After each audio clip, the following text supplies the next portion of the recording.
Hola, ¿qué tal? ¿Cómo estamos? El siguiente vídeo tiene por objetivo explicar qué es la guerra civil o qué fue la guerra civil.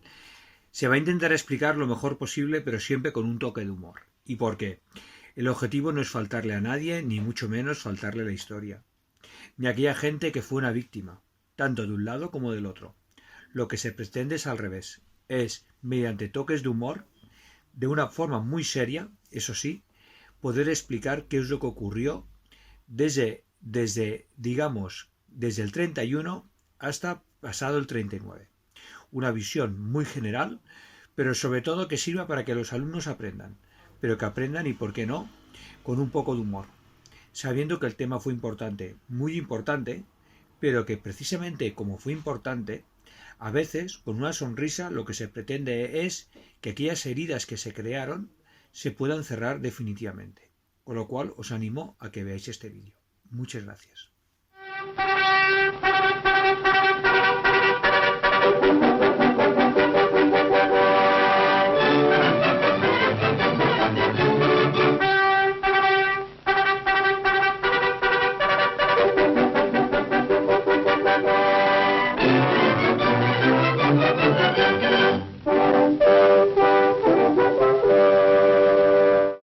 Españoles, Franco ha muerto.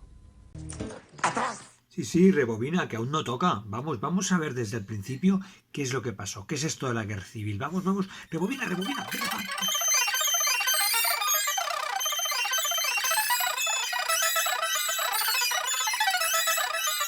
Su Excelencia el Jefe del Estado dirige al pueblo español su tradicional mensaje de fin de año. Atención, españoles, habla el Jefe del Estado. Españoles, en estos momentos vamos a No oigo explicar nada. esto de la guerra civil. Moviendo el dedo como lo estoy moviendo, estoy convencido que podréis aprender un montón. Espero que os guste mucho el vídeo que vais a ver. Y si no, pues lo siento, otra vez será. La República, la niña bonita. Me emociono. Mira. Para poder explicar cómo pude llegar yo al poder, primero tenemos que remontarnos al 14 de abril de 1931. ¡Ay, qué jornada! Nunca la voy a poder olvidar. El 14 de abril de 1931 hubieron unas elecciones, y aquellas elecciones las ganó la República. Los partidos republicanos ganaron aquellas elecciones. ¿Y por qué? Muy fácil. Si todo el mundo se acuerda, Alfonso XIII era una persona que era bastante odiada por la población. ¿Por qué? Como sabéis, había sustituido la democracia. ¿Qué es la democracia? Por un dictador, Miguel Primo de Rivera. Todo aquello, unido a que la economía no iba bien, llevó a que la gente viera en la monarquía algo muy malo, y eso provocara que todo el mundo en las elecciones votara a la República. Además, hay que añadir que esas elecciones tuvieron resultados un poco extraños. ¿Y eso por qué? Pues porque en las ciudades ganó claramente la República, mientras que en los lugares, digamos, del campesinado, allí no pudo ganar la República, debido a que la gente tenía que votar aquello que quería el señorito o el gran cacique.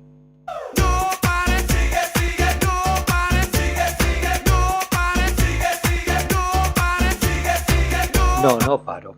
Y aquí estáis, viendo cómo estos españoles celebraban la victoria de la República y cómo Alfonso XIII debía irse hacia Francia y luego hacia Italia, huyendo de esa España republicana.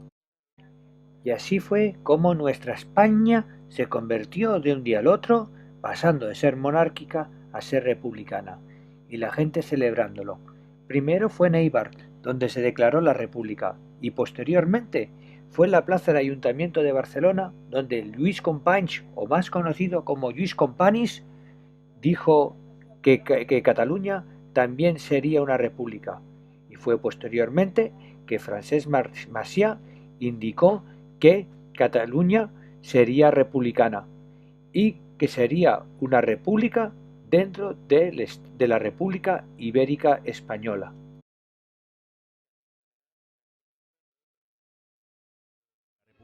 Para España, la del inagotable y misterioso renacer. Niceto Alcalá Zamora, revolucionario de traje y corbata, va a convertirse en el primer presidente de la Segunda República.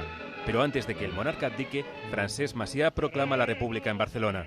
Catalans, interpretant el sentiment i els anhels del poble que ens acaba de donar el seu sufragi, proclamo la República Catalana. En el Palacio Real, a pocos metros de una Puerta del Sol llena de republicanos, Alfonso XIII se reúne por última vez con sus ministros. Una hora más tarde, la bandera republicana ondea en la Puerta del Sol y Niceto Alcalá Zamora se convierte en el jefe provisional del Estado. Cuando termina el día, Alfonso XIII, el rey al que nadie quiere, parte hacia el exilio, mientras millones de españoles celebran la llegada de la Segunda República. ¡Me he meado de la alegría! Españoles, permitidme que una vez más, con mi voz irrumpa en la paz e intimidad de vuestros hogares. Y aproveche el tiempo para hacer estos movimientos de pies que tan bien los hago. Parezco un bailarín de categoría grande, suprema, diría yo. Y así es como, volviendo al tema, podemos ver cómo este hombre del bigote que aparece aquí en pantalla, Francesc Macià, será el nuevo presidente de la Generalitat. Sí, la Generalitat. Claro que sí, campeón. La República empezó un conjunto de reformas que hoy día vosotros, en el 2020, las encontráis supernormales, pero en aquel momento, a mí y a muchos, como yo, nos parecieron que eran abominables. Ejemplo, sufragio universal. Querían que las mujeres votaran, pero no solamente esto, sino querían que hubiera divorcio, aborto, educación laica. ¿Os lo podéis imaginar? Y no solamente esto, sino otras atrocidades como un estatuto de autonomía. Querían darle autonomía a Cataluña. Y no solamente a Cataluña, sino a Galicia y al País Vasco. Era todo esto una aberración. Y encima había gente que estaba de acuerdo. Es que, y no queda aquí el tema, querían hacer una reforma agraria para que mis grandes amigos, los señoritos, perdieran su terreno para que unos campesinos pudieran cultivar. ¡Oh! Esto era la República. ¡Qué cosa tan mala! ¡Maravilloso! ¡Espectacular! ¡Me emocionaba al verlo! Y así es como nosotros, gente que quiere mucho a España, pero que no permite que las mujeres voten, y no permitimos que se puedan divorciar ni que puedan abortar, ni que la Iglesia no sea importante, dijimos que eso no podíamos aguantarlo.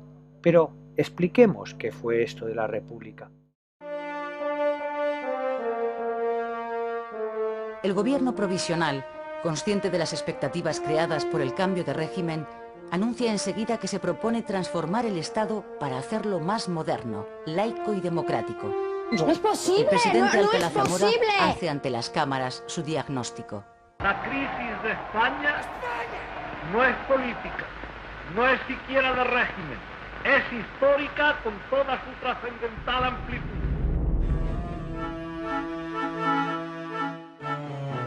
España sigue siendo en 1931 un país subdesarrollado en el que el débil sector industrial tan solo da trabajo a la cuarta parte de los obreros. El Ministerio de Instrucción Pública aumenta el presupuesto de educación un 50% para poder abrir cada año 5.000 nuevas escuelas. El objetivo esencial es el de poner en pie un sistema de educación pública totalmente laica, capaz de sacar al país del atraso que padece. ¡No, no, no! La reforma del ejército es otro de los asuntos que el gobierno aborda de forma inmediata. La vida de la joven república transcurre a toda prisa. El gobierno convoca para el mes de junio elecciones a Cortes Constituyentes.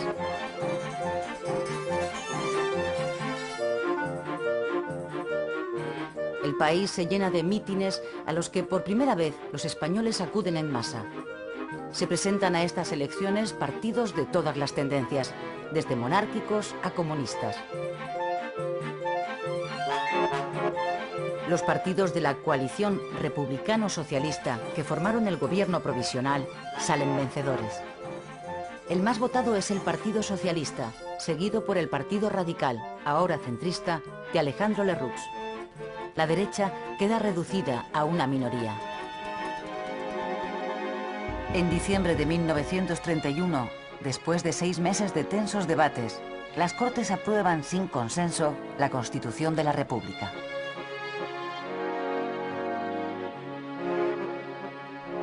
El nuevo texto constitucional establece la democracia parlamentaria. Introduce el modelo autonómico para intentar resolver el problema regional. Establece la separación de la Iglesia y el Estado. Reconoce el derecho al voto para las mujeres e incluye el reconocimiento de importantes derechos sociales para las clases trabajadoras. Hay que ver, menudo lío. Después de aprobada la Constitución, Niceto Alcalá Zamora es proclamado presidente de la República. La comitiva presidencial se dirige desde las Cortes al Palacio Real, que va a ser desde ese día sede de la Presidencia de la República.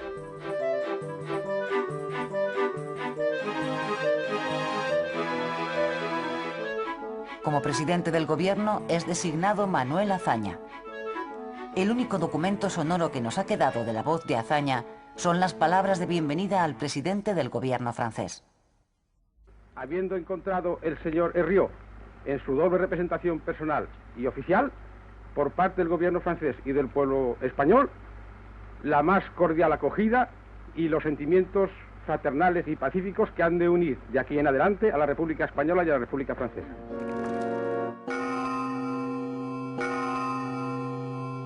Agosto de 1932. El general Sanjurjo encabeza desde Sevilla el primer intento de golpe militar contra la República. Cuenta con el apoyo de un grupo de monárquicos y de un reducido número de mandos militares. La sublevación es fácilmente neutralizada por el gobierno. El general Sanjurjo, detenido y condenado a muerte, es finalmente indultado. Tras beneficiarse de una amnistía, se exilia en Lisboa. Desde allí, esperará una mejor ocasión para volver a intentarlo.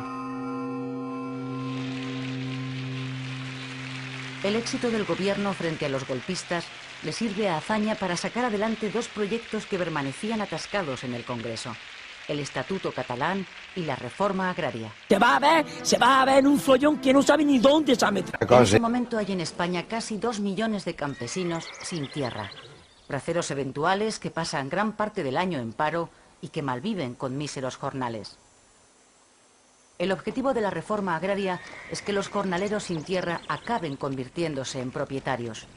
Con ese propósito, el gobierno pone en marcha una política de expropiaciones con dinero público de los latifundios mal explotados.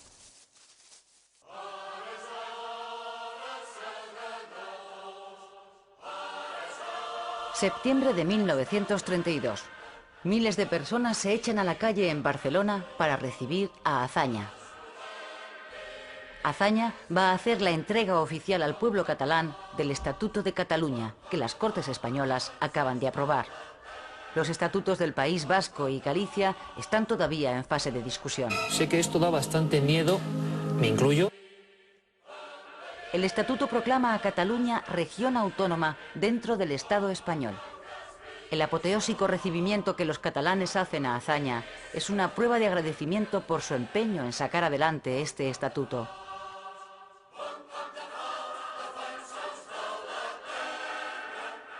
Francesc Macià será el primer presidente de la Generalitat elegido por los catalanes. La lentitud en la aplicación de la reforma agraria, causada sobre todo por la falta de recursos económicos, acaba con la paciencia de los campesinos.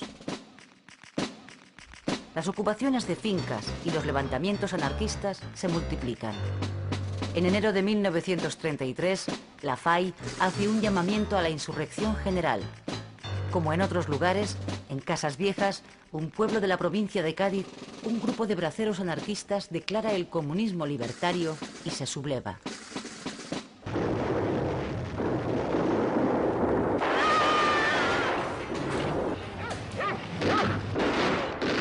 23 personas mueren víctimas de la brutal represión contra los anarquistas de Casas Viejas.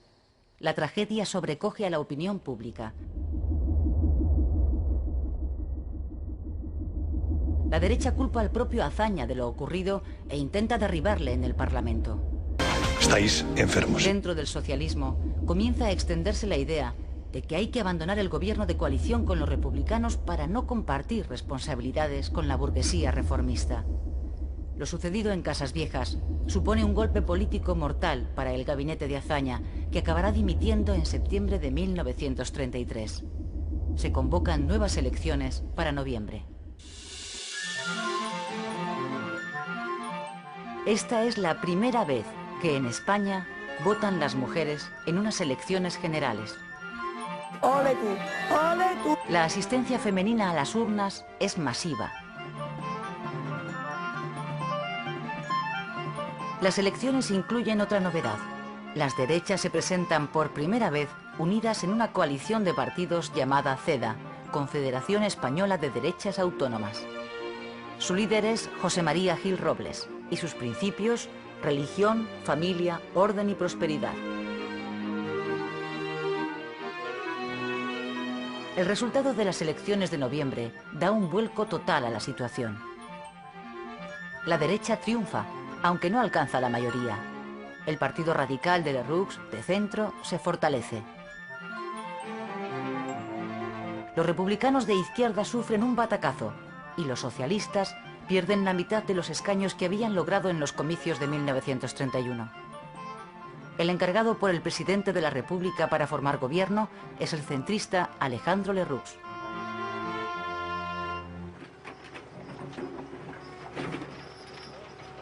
El año 1933 se despide con 500.000 de parados.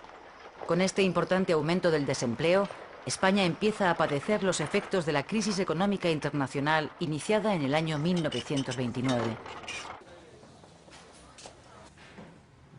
El panorama que ofrece Europa, que lleva varios años padeciendo la crisis, es desolador. Países pujantes como Inglaterra o Alemania se han derrumbado económicamente. Como consecuencia del paro y la consiguiente pobreza, se ha producido un claro retroceso del liberalismo en beneficio de partidos tanto de izquierdas como de derechas de signo totalitario y contrarios a los sistemas parlamentarios. En Alemania, la democracia ha sido aniquilada. Tras haber ganado las elecciones, el nazi Adolf Hitler se ha hecho con el poder absoluto y ha impuesto un Estado totalitario. La sociedad, cuando ve a una persona así, ya huye. En Italia, el fascismo de Mussolini se ha visto radicalmente reforzado por el auge del nazismo en Alemania. Cuando España encuentre una empresa... En España, José Antonio Primo de Rivera, hijo del dictador, acaba de fundar, en octubre de 1933, un partido de corte fascista, Falange Española. El movimiento que nous sommes en train d'initier en Espagne n'est pas une copie d'aucun mouvement étranger. Il a appris du fascisme italien ce que le fascisme a d'unité, d'autorité et de substitution des luttes des classes par une idée de coopération. Very beautiful. El gobierno centrista de Alejandro Lerroux, que gobierna con el apoyo parlamentario de la CEDA, imprime un giro más conservador a la República y revisa gran parte de las reformas de los gobiernos de Azaña.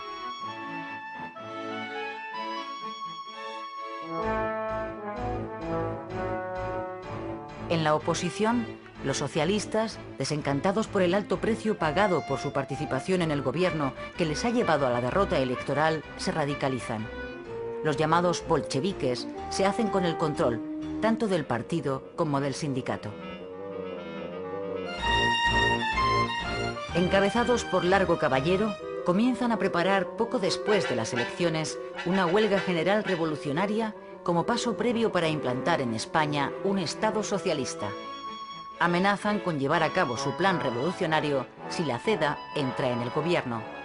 Los socialistas identifican a los cedistas con la amenaza fascista que se extiende por Europa.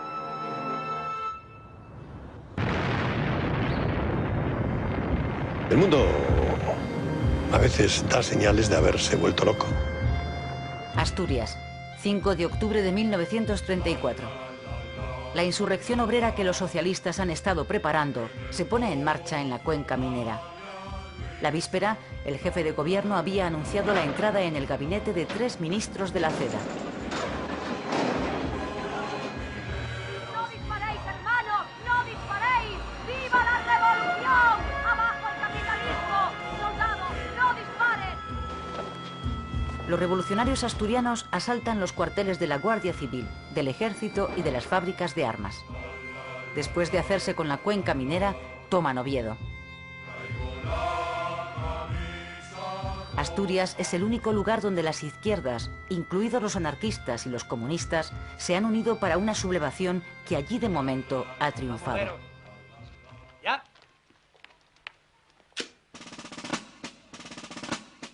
Barcelona, 6 de octubre.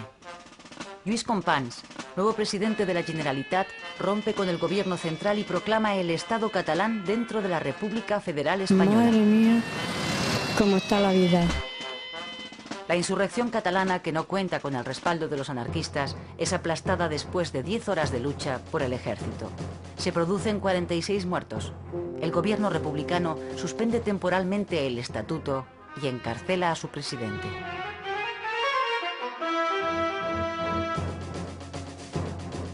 La insurrección fracasa en el resto de España, incluida la capital, Madrid. Sin embargo, la llama revolucionaria sigue encendida en Asturias. El gobierno de la República declara el estado de guerra y encarga al general Franco la dirección de las operaciones contra los sublevados. Los enfrentamientos duran casi 2 semanas y son de una extrema brutalidad. Alcanzan la dimensión de una guerra civil. El ejército acaba por sofocar la Revolución de Octubre, que deja tras de sí un balance trágico. 1000 muertos y más de 2000 heridos entre los sublevados. 300 muertos y 800 heridos entre las fuerzas del orden.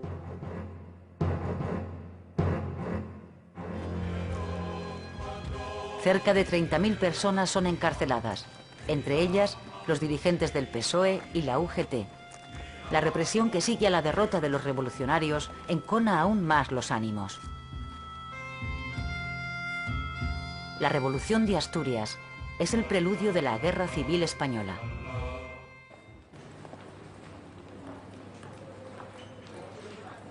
$200.000 personas llegadas de toda España se dirigen en octubre de 1935 hacia el campo de Comillas, en Madrid, donde Manuel Azaña va a dar un mitin.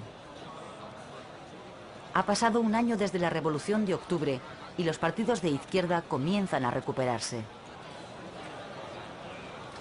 Azaña pide el entendimiento entre ellos para rescatar la República de manos de la derecha. Su propuesta acabará cuajando en el Frente Popular, una coalición de partidos que incluye desde la izquierda republicana hasta los comunistas, pasando por los socialistas. Las neuronas están fritas. El gobierno de coalición de centro-derecha cae y se convocan elecciones para febrero de 1936. Es la oportunidad que esperaba el Frente Popular. Su campaña electoral se apoya en la petición de amnistía para los presos de octubre y el restablecimiento de las reformas de Azaña.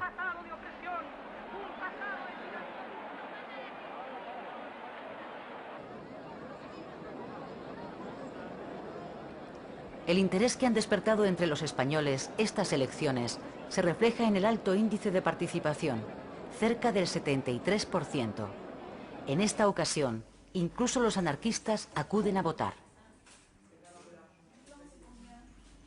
El Frente Popular gana las elecciones con un 47% de los votos. La derecha obtiene el 45% y el centro un 5%, con lo que prácticamente desaparece. ¡Estupendo!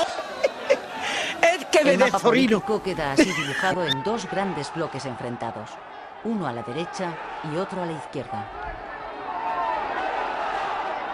Los simpatizantes del Frente Popular se echan a la calle para celebrar la victoria. Comienzan a circular rumores sobre una sublevación militar. También es terrible, apocalíptico. Manuel Azaña vuelve a hacerse cargo del gobierno, este formado únicamente por republicanos. Los socialistas en esta ocasión han preferido quedarse fuera. El nuevo gobierno aprueba inmediatamente una amnistía para los presos políticos y, acto seguido, restablece la Generalitat de Cataluña. El presidente catalán, Companys, quien gracias a la amnistía aprobada ha salido de la cárcel, es aclamado en su triunfal regreso a Barcelona. Esto para mí es vergüenza. Para acabar con los insistentes rumores que hablan de un inminente golpe de Estado, Azaña aplica una política de traslado forzoso a los generales que estarían en condiciones de encabezar un levantamiento. Quita esto, quítalo. El general Quítalo. Franco es mandado a Canarias, el general Godet a Baleares y el general Mola a Pamplona. Se ha pasado Lo 3 que pueblos. Azaña no sabe es que Mola, en contacto con el general Sanjurjo que continúa en el exilio, puso ya en marcha la conspiración militar en el mismo momento en que el triunfo del Frente Popular se hizo público. Desde su nuevo destino en Pamplona, Mola proseguirá sus contactos para atraerse a otros generales a la causa golpista. Hay que ver, menudo lío. 3 meses después de las elecciones, Azaña es elegido presidente de la República.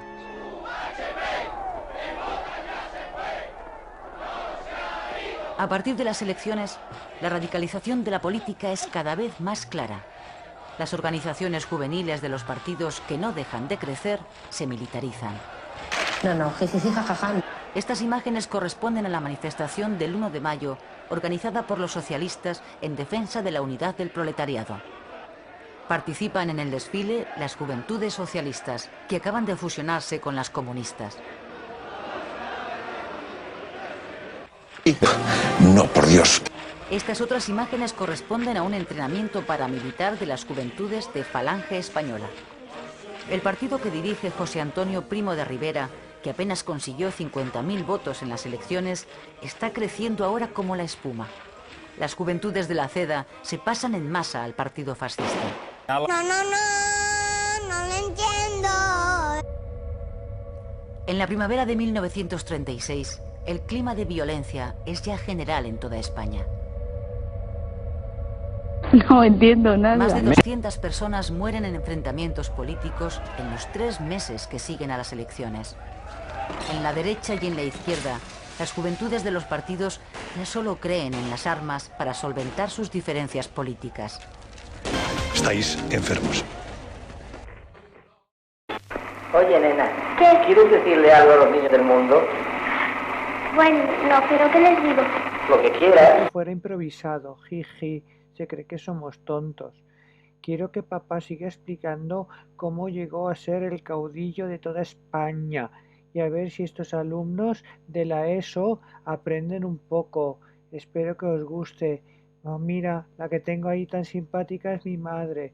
Ay, qué bigotito tiene mi padre. España cumple en los momentos actuales su destino Cállate, providencial. cállate. Y el 17 de julio hicimos un golpe de Estado. En algunos lugares tuvo éxito, en otros no. Y así empezamos la guerra.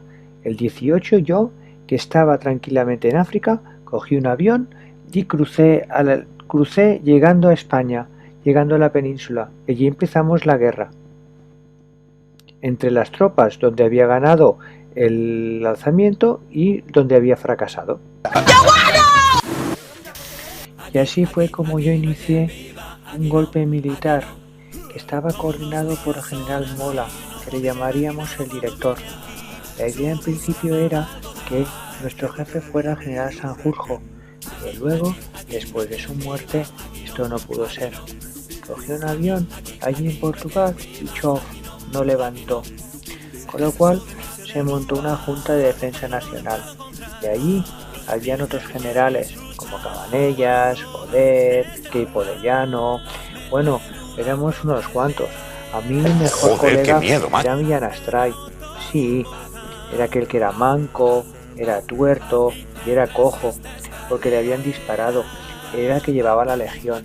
Bueno, un español de pelo en pecho.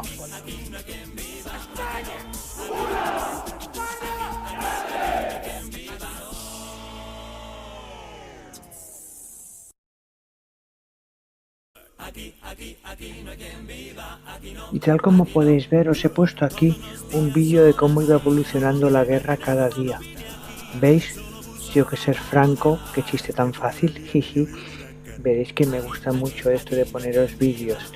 Pues podéis ver las diferentes etapas de cómo fue la guerra, empezando el 18 de julio, que es la fecha en que diremos que se empezó la guerra, aunque en verdad fue el 17 cuando fue el alzamiento, pero siempre nos va a quedar el 18, y cómo fue desarrollándose.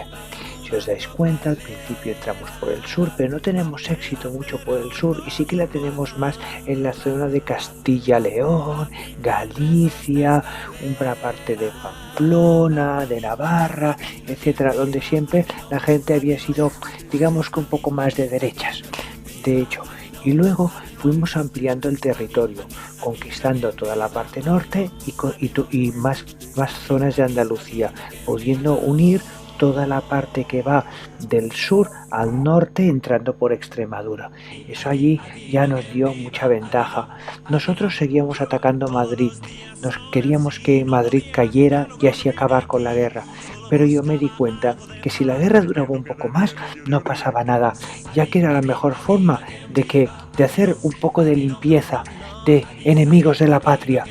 Fue cuando nos dimos cuenta que primero había que acabar con Cataluña, con toda la zona de Levante, y dejar para el final Madrid, donde se encontraba una tal pasionaria, ya me diréis, mujer y comunista, y allí aguantando.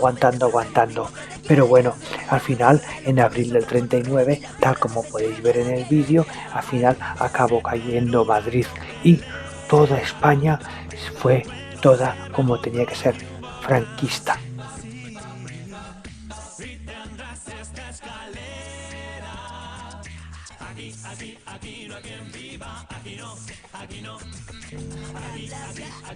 Nosotros estábamos todos unidos, sí, teníamos todos muy claro que queríamos cargarnos la República.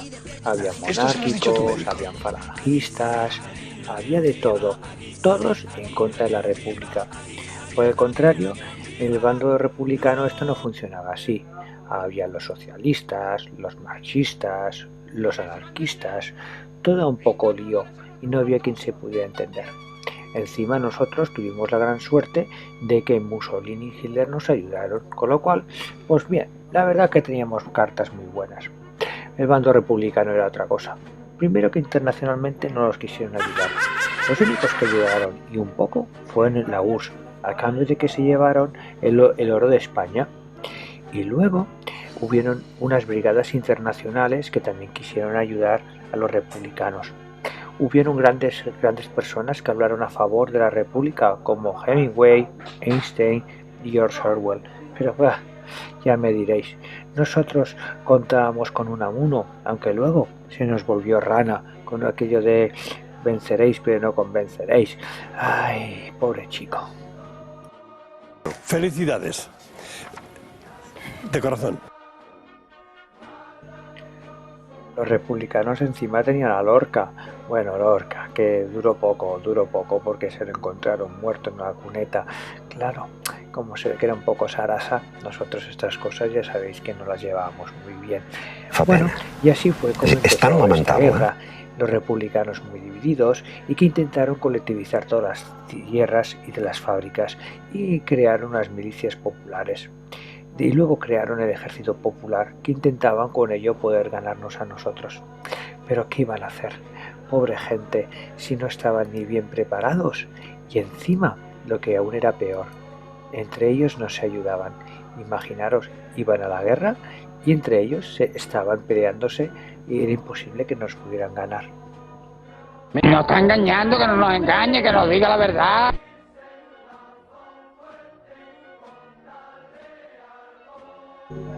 Para hablar de la guerra tenemos que diferenciar lo que fue la guerra en el campo de batalla, donde nosotros fuimos súper superiores, o lo que pasó en otros lugares. En los pueblos, sobre todo, pues los lugares donde había ganado la República, es decir, no había funcionado nuestro golpe de Estado, pues ¿qué pasó allí? Que los republicanos empezaron a matar a toda la gente que era fascista, quemar iglesias, etcétera, etcétera, etcétera. Por el contrario, en los lugares donde había ganado nuestro alzamiento pasó todo lo contrario, nos dedicamos a asesinar, a hacer un poco de limpia de todas aquellas personas que eran rojas, enemigos de la patria que podíamos llamar. En las grandes ciudades ya sabéis que ganó la República, pero eso también significó que mucha hambre y la gente pasaba mucho hambre. Además hay que añadir que empezaron a haber grandes bombardeos. ¡Ay! ¿Quién no recuerda aquellos bombardeos en Guernica, donde se destruyó toda esa población? ¿Por qué? Hombre, todo el mundo sabe que aquello era la cuna de la patria vasca. Y entonces tiramos unas bombas las tiramos de forma circular y eran incendiarias con el fin de quemar toda la ciudad. Eso a los alemanes les fue muy bien porque aprendieron mucho y se prepararon para luego la Segunda Guerra Mundial. Luego en las ciudades también había racionamiento, ya que no es como en los pueblos, que la gente podía tener comida.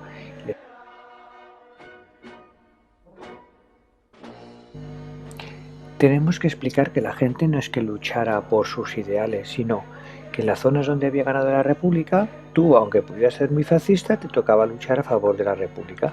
Y en los lugares donde había ganado el fascismo, tú tenías que luchar a favor del gobierno fascista.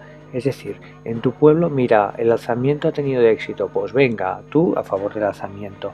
Bueno, fue una situación muy complicada porque hermanos entre hermanos estaban peleándose, padres y hijos estaban peleándose, todo depende de donde te había tocado, ¿de acuerdo? Ahora os voy a hablar de lo que pasaba en Cataluña. Uy, Cataluña, uy, qué tierra Cataluña, siempre tan halagreña. Ay, pues en Cataluña hay que comentar varios asuntos que son muy importantes. Lo primero que tenemos que saber es que allí perdió el alzamiento. Sí, allí no tuvimos éxito. Las tropas del general Godet fracasaron. Pero allí intentaron generar, un comité central de milicias antifascistas, donde destacaban los miembros de la CNT y FAI. Y luego eso provocó que se generara como un gobierno paralelo en Cataluña. Con un lugar estaban los anarquistas y los del POUM, y por el otro los de Esquerra Republicana y SUC, que eran el orden, digamos, que la gente había votado.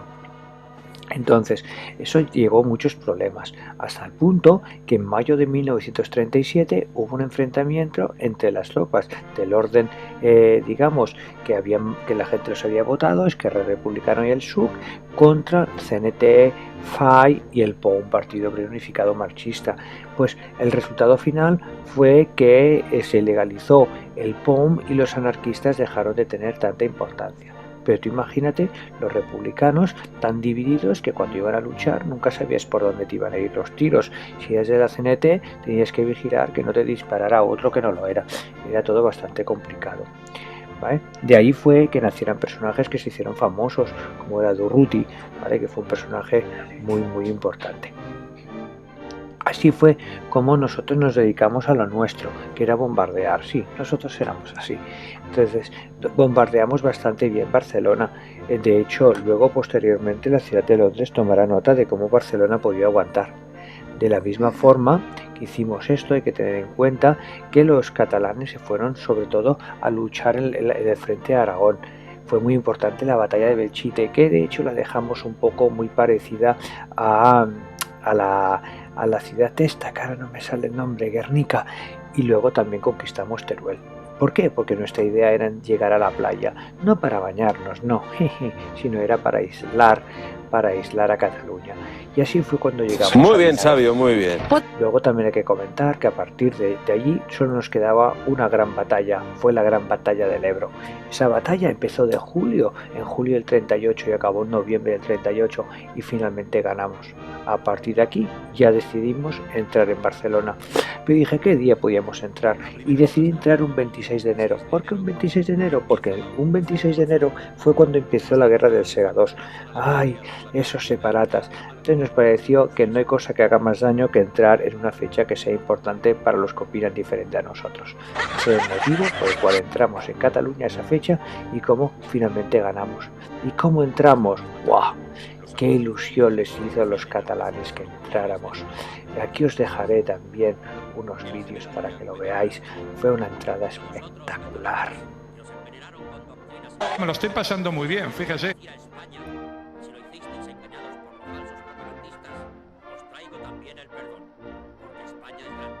fuerte y puede perdonar. Y a esos que os engañaron, nuestro desprecio, porque la España de Franco tiene un corazón muy grande y no sabe huir. Todas las revoluciones terminan con los habituales vítores a España y a Franco, a los que se suma un nuevo grito: ¡Viva Cataluña española! Pues así, entrando en Madrid, ya podemos decir que, colorín colorado, esta guerra se ha acabado. Venga, vamos a decirlo un poco más bonito. Y te quiere como los españoles de la meseta castellana desde siglos te aman. Con pasión. ¡España! ¡España! Por eso, nosotros, los españoles de tierra adentro, los españoles de verdad, no podíamos jamás venderte ni perderte. Parte oficial de guerra del cuartel general del Generalísimo, correspondiente al día de hoy, 1 de abril de 1939, tercer año triunfal. En el día de hoy, cautivo y desarmado el Ejército Rojo, han alcanzado las tropas nacionales sus últimos objetivos militares.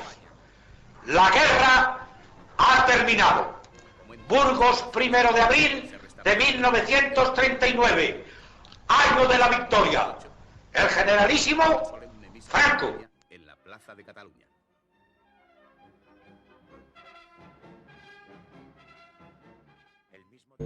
Bueno, y así fue como estuve yo. Bueno, como empecé durante 40 años a mandar. 40 años mandé en España.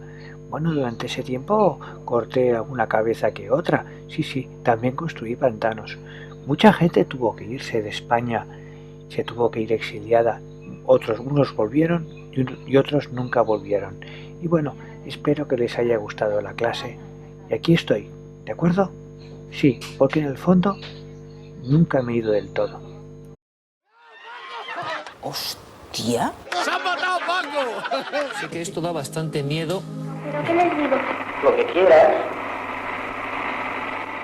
Bueno, ahora voy a hablar yo, que ya estoy cansado de ver al tuerto, a la niña y al otro. Bueno, espero que hayáis aprendido algo habéis aprendido.